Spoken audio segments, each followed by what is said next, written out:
I had this moment the other day that was just perfectly painful. Oh, yeah. I was standing in line at a bakery, staring at the pastries. I knew exactly what I wanted.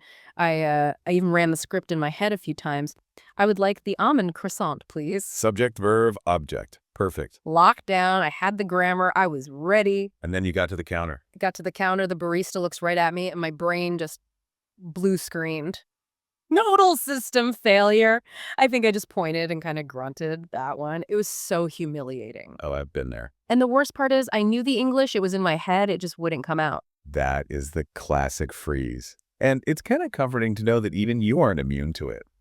But you are definitely not alone then. Oh, I know I'm not. Looking at our listener mailbag, this is the #1 frustration we see. I believe it. We have listeners who have spent years, literally years, memorizing verb tables, crushing written exams. Right. They know the difference between past perfect and past continuous. All the technical stuff. But when they open their mouths in the real world, the software just crashes. It's a discrepancy that drives people absolutely crazy. Yeah. A little voice in your head is saying, I have studied this for a decade. Why do I sound like a toddler? Exactly. And that is exactly where we're pointing the spotlight today. We're doing a deep dive into a concept that's being called the brain training method. Right. We've got this fascinating source material for today. It's titled Train Your Brain to Speak Naturally. And what struck me right away is that it doesn't look like a textbook. It's not a list of rules to memorize. It feels more like a coaching session or maybe like an intervention. It is an intervention, a mindset intervention, really. Okay. The core idea here is that we have fundamentally misunderstood what speaking actually is. We treat it like an academic subject like history or geography. Right. Where you just file enough facts away in your brain and then you pass the test. But conversation isn't a test. Yeah. You can't just pause the person in front of you while you flip through your mental filing cabinet. Not without it getting very awkward. Exactly. This source argues that speaking a language isn't an academic subject. It's a brain skill. It's a physical, reflex-based thing. It's much closer to, say, playing tennis or learning to ride a bike than it is to solving a math problem. That distinction, subject versus skill, that feels like the anchor for everything we're going to talk about today. It is. So our mission then is to walk you through this shift. We want to take you from that grammar test panic mode I had at the bakery to a place where you sound natural, confident, and comfortable. And just to be clear, while the source material we're looking at is aimed at beginners and early intermediates, the psychology here applies to anyone learning anything. If you feel stuck, this is for you. Okay, let's get into the meat of it then. Segment 1, the trap of the grammar mindset. The source is pretty aggressive about this. It suggests that for many learners, grammar study is actually the obstacle to fluency. Right. Not the bridge. That sounds so controversial to anyone who, grew up in a traditional school system. Why is grammar the villain here? It all comes down to processing speed and cognitive load. Think about how you construct a sentence when you're writing an email. You have time. You have all the time in the world. You can type, I went, then delete it, change it to, I had gone, check the spelling. You have an edit button. You can curate the output. Exactly. But in a spoken conversation, you're live. There's no edit button. If you try to run that same checking process in your head, translating from your native language, checking the conjugation chart while someone is waiting for you to answer, you create lag. That's the freeze. That's me at the bakery. I was trying to access a rule book in my head, but the social pressure jammed the signal. I was trying to be a computer. A computer processing data, not a human having a chat. Yeah. Precisely. The source calls this the intellectual trap. You're trying to use logic to solve a problem that actually requires intuition. And this brings us to the analogy that the source uses a lot, and I think it's one we really need to unpack. A child analogy. The Okay, I always hesitate with the learn like a child advice because, let's be honest, I have a job. I have a mortgage. You can't spend 3 years babbling on the floor. Exactly. I don't have the free time a 4-year-old has. And that's a fair pushback. Adults have constraints. But the source isn't saying act like a child. It's saying observe the mechanism. Okay. Think about a 4-year-old. By age 5, they're usually fluent in their native language. They can tell jokes, argue for a later bedtime. They can express complex emotions. But have they ever read a textbook? No. They have no idea what a preposition is. Yeah. If you asked a 5-year-old to explain the conditional tense, they'd look at you like you were nuts. They can't explain the rules, yet they follow them perfectly. How? How? because they didn't learn through definition. Yeah. They learned through pattern recognition. They heard, I want a cookie 5,000 times.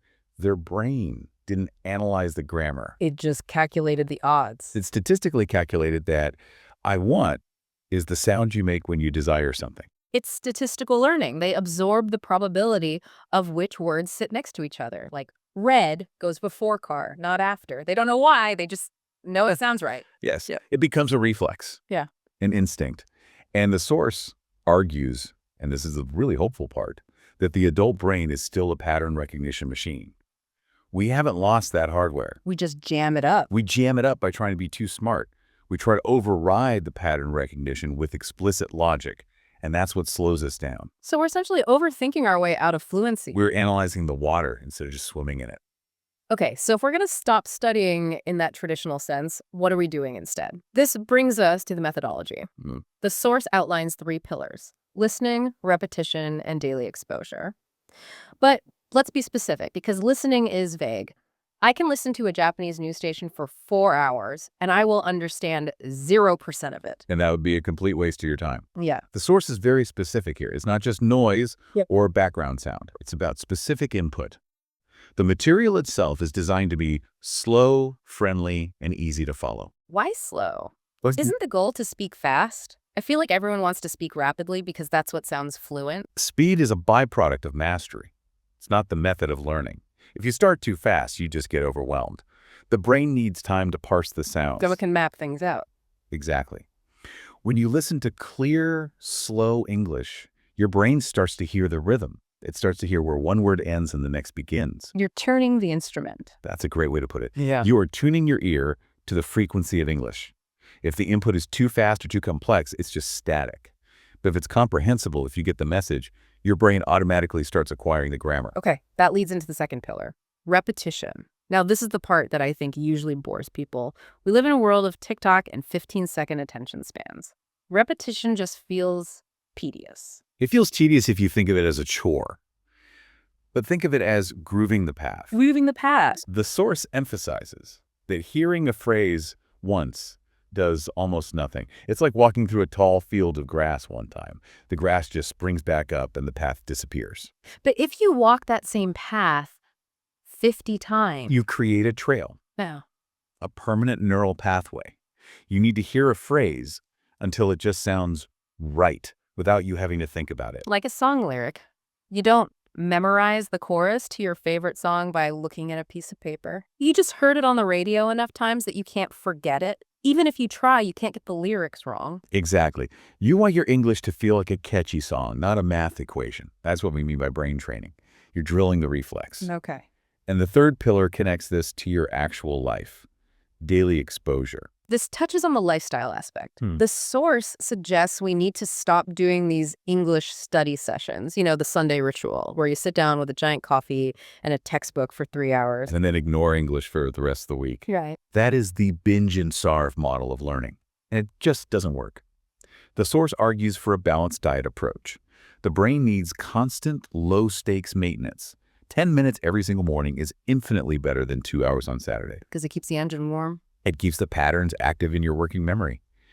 If you leave it for a week, the connections start to degrade. Yep. It's like the gym. You can't get fit by working out for 10 hours on the first of the month and then doing nothing for 30 days. It's the consistency that builds the muscle. Okay, so we have the mechanism.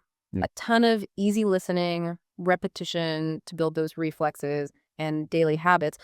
But I want to pivot to what I think is actually the most insightful part of this source material.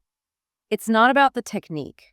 It's about the feelings. The psychology of fluency. Yes. Okay. Because you can have great listening habits, but if you are terrified of looking stupid like I was in that bakery, you will stay silent. Absolutely.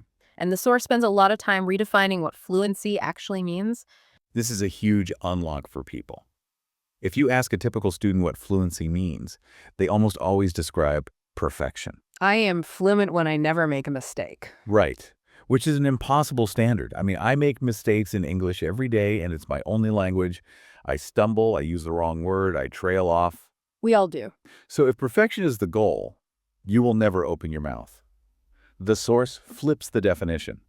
It defines fluency as being natural, smooth, comfortable, and confident. Comfortable. Notice that accuracy isn't the headline. Comfortable is a really interesting metric. It implies that fluency is an emotional state, not just a competency score. It is. The source argues that anxiety is the enemy of memory. Yeah. There's actually a biological basis for this. It's called the affective filter in linguistics. When you're stressed, your cortisol spikes and your brain's access to its language centers is restricted. So you literally become stupider when you're scared. That's a blunt way to put it, but yeah. That explains so much. So when the source says speak without fear of mistakes, it's not just some nice, fluffy, motivational poster. It's a tactical instruction. It is. If you fear the mistake, you create the freeze. You create the cortisol. Precisely. The source material itself acts as a kind of coaching monologue. It adopts this very reassuring, almost therapist-like tone. It's telling you, hey, relax. Trust the process. It's trying to lower that cortisol level so your brain can actually work. It's giving you permission to be imperfect. And permission to be a learner. Think about that baby learning to walk again. They fall down 100 times, they wobble, they trip, they land on their butt. Sure. They don't sit on the floor and think, I am such a failure at walking, I should just quit. Everyone is judging my walking technique. No, they just get up. They just get up. The source is telling us, be the toddler. Fall down. Stumble over the word. Use the wrong verb tense. It's the only way to get the data you need to correct yourself. So the fear of the mistake is worse than the mistake itself. Always. A mistake is just data. Fear is a wall. Okay, so we've rebuilt our philosophy. We're treating English like a sport, not a science. We're chilling out about mistakes. But the listener's probably thinking, great, I'm relaxed, but what do I do right now? Yes. The source actually offers a practical toolkit. There are 3 specific tips that bridge this philosophy into actually speaking. Yes, let's get into the how-to. Tip number 1, think in phrases. Now, we hear this a lot, don't translate, think in English, but I want to drill down into why this works. What's the cognitive advantage of thinking in phrases? It goes right back to that processing speed we talked about. Many learners try to build sentences brick by brick, word by word. Right. They think, I, subject, want verb to go, infinitive. They're translating each word from their native language, putting it in order, checking the grammar. It's incredibly processor intensive. It's slow, it sounds robotic, and honestly, it's just exhausting. Right. The source advises chunking. You learn the phrase, I want to go, as a single unit of sound. Don't analyze the grammar of to go versus going. Just know that I want to go is the block you use. It's like prefabricating parts of a house. Instead of laying every single brick, you're just dropping in a whole wall panel. Exactly. If you have a library of these chunks, things like, how are you doing? Or I'm not sure about that. Or if you help, you can snap them together instantly. It reduces the cognitive load, which frees up your brain to focus on what you want to say, not how you're building it. That's a huge takeaway. Stop memorizing lists of single words. Memorize chunks. Okay, tip number 2, simple speaking. This one hurts the ego a little bit. It does. We all want to sound smart. I think there's this academic ego where we want to use the fancy words we learned in the advanced textbook to prove we know them. But the source warns against this. It says, especially for beginners and intermediates, complexity is the enemy of communication. How so? If you try to use a complex structure, like a conditional perfect clause, and you stumble or you use the wrong word, you confuse the listener, you have failed the primary goal of language. Which is connection. Connection. Yeah. So simple and clear is better than complex and messy, always. The source encourages you to use clear, basic English. If you can explain your complex idea using a 10-year-old's vocabulary, do it. It builds momentum. When you successfully communicate a simple idea, you get a little hit of dopamine. You feel confident. That confidence lets you try something a little harder next time. But if you start with Shakespeare, you're just going to crash. You're going to crash and burn. It's about effective bandwidth. Get the message across first, decorate it later. Exactly. Don't let your ego get in the way of your fluency. Which brings us to tip number 3, real-life usage. This is the call to action. Don't wait until you're ready. I think that's the most dangerous trap of all the I'll speak when I'm fluent trap. It's a total paradox. You can't become fluent until you speak, so if you wait until you're fluent to speak, you will never speak. It's like saying I'll start going to the gym once I have big muscles. It doesn't work that way. The source insists you have to use what you have right now. But I can hear our listeners asking, what if I don't have native speakers around? What if I live in a place where no one speaks English? That is a common hurdle, but the source suggests you don't actually need a conversation partner to practice usage. You can just talk to yourself. Just narrate your life. Exactly. Narrate your day. I am making coffee. The water is hot. I need a spoon. Talk to your pet. The muscles of your mouth need to move. You need to hear your own voice producing these sounds. It sounds a bit silly, but it solidifies the identity, doesn't it? It shifts you from I am a student of English to I am an English speaker. Even if you're a basic one, Right. that identity shift is crucial. A student observes. A speaker participates. The brain training method is all about forcing that participation, even if it's just with your cat. Poor cats. They have to listen to so much bad grammar. They are the most patient language partners in the world. They never, ever correct you. So, looking back at this deep dive, we've really deconstructed the traditional learning path. We started with the frustration of the freeze, that feeling that all your studying has gone to waste. And we realized that the issue isn't us, it's the method. We've been trying to solve a creative, physical problem with analytical tools, trying to use a map to learn how to swim. Then we looked at the solution. Mimic the child's brain. Massive input, repetition, and just letting the patterns form naturally rather than trying to force them with rules. We tackled the psychology. Fluency is about comfort, not perfection. We talk about turning down that fear response so your brain can actually access the words it already knows. And we gave you the toolkit. Think in chunks, keep it simple, and start speaking today, imperfectly. Just get the words out. It's a very liberating message, isn't it? It basically says, you are already built to do this. Your brain is a language learning machine. You just need to get out of its way. That's the bottom line. Stop overthinking and start training. Stop studying, start training. So here's the thought I want to leave you all with. We often treat language learning like this massive mountain we have to climb, and we're just standing at the bottom, staring at the peak, thinking how far away it is. Which is exhausting before you even take the first step. But if we take this brain skill idea seriously, think about how you learned to drive a car. You were terrified at first. You had to think about the blinker, the mirror, the pedal, the wheel. It was totally overwhelming. But you didn't quit. You just drove around the block. Then you drove to the store. And now? And now you drive without thinking. You listen to the radio. You talk to your passengers. You don't think about how to drive. You just drive. You've reached automaticity. Exactly. So the question is, what if you stopped trying to learn English and just started trying to drive it?